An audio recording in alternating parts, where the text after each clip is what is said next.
దేవా పంపించిన రౌడీలు కావేరి, చిన్ని వాళ్ళని వెంబడిస్తూ వస్తూ ఉంటారు. ఇంతలో అక్కడ ఉన్న కావేరికి తలకి బాగా గాయం తగలటంతో అక్కడే పడిపోయి స్పృహ కోల్పోతూ ఉంటుంది.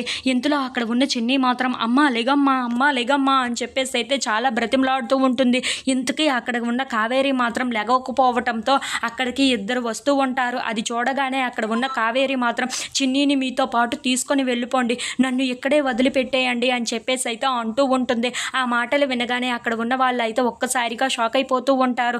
ఇంతలో అక్కడ ఉన్న చిన్ని అయితే ఏం మాట్లాడుతున్నావమ్మా, నిన్ను ఇలా విడిచిపెట్టి వెళ్ళిపోవడం ఏంటి నేను అని చెప్పేసి అయితే అంటూ ఉంటుంది. ఇంతలో అక్కడ ఉన్న కావేరి మాత్రం అవునమ్మా, వాళ్ళు వచ్చేలోపే నువ్వు ఇక్కడి నుండి తప్పించుకొని వెళ్ళిపో అని చెప్పేసి అయితే అంటూ ఉంటుంది. ఇంతలో అక్కడ ఉన్న వాళ్ళని పిలిచి మీరు చిన్నిని తీసుకొని వెళ్ళిపోండి, ఎక్కడికైనా దూరంగా తీసుకొని వెళ్ళిపోండి, వాళ్ళకి దొరకనివ్వకండి అని చెప్పేసి అయితే చాలా బ్రతిమలాడుతూ ఉంటుంది. ఆ మాటలు వినగానే అక్కడ ఉన్న వాళ్ళైతే అమ్మ చిన్ని రా అమ్మ వెళ్ళిపోదాం, వాళ్ళు వచ్చేలోపు వెళ్ళిపోదాం రా అమ్మ, నిన్ను కూడా ఏదో ఒకటి చేసేటట్లే ఉన్నారు, పద వెళ్ళిపోదామని చెప్పేసి అయితే చిన్నీని లాక్కొని వెళ్ళిపోతూ ఉంటారు. ఇంతలో అక్కడ ఉన్న కావేరి అయితే స్పృహ కోల్పోయి కింద పడిపోతూ ఉంటుంది.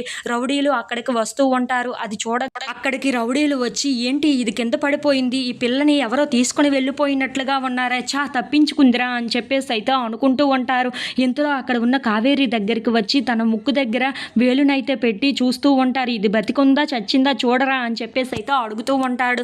ఆ మాటలు వినగానే అక్కడ ఉన్న రౌడీ అయితే అన్న ఇదైతే చచ్చిపోయింది అన్న, ఆ పిల్లే తప్పించుకుంది కానీ అని చెప్పేసి అయితే అంటూ ఉంటాడు. ఆ మాటలు వినగానే అక్కడ ఉన్న రౌడీ అయితే ఆ దేవగారు అప్పగించిన పని అయితే మనం సగమే పూర్తి చేయగలిగాము, ఇప్పుడు కానీ ఈ విషయం ఆ దేవాకి తెలిస్తే మనల్ని ఏం చేస్తాడో ఏమో, ఎలాగో ఆ పిల్ల తప్పించుకుంది కదా, వీళ్ళిద్దరూ చనిపోయారు, వీళ్ళిద్దరిని చంపేశాము అంటే ఆ దేవ కూడా సంతోషపడతాడు, ఆ పిల్ల ఇప్పుడప్పుడే ఎక్కడికో వెళ్ళిపోయినట్లు ఉంది, మరి కనిపించదు కూడాను, మనం అబద్ధం చెప్పి ఆ దేవాకు ఇద్దరు చనిపోయారని చెప్పేద్దామని చెప్పేసి అయితే డిసైడ్ అయిపోయి దేవాకైతే ఫోన్ చేస్తూ ఉంటారు.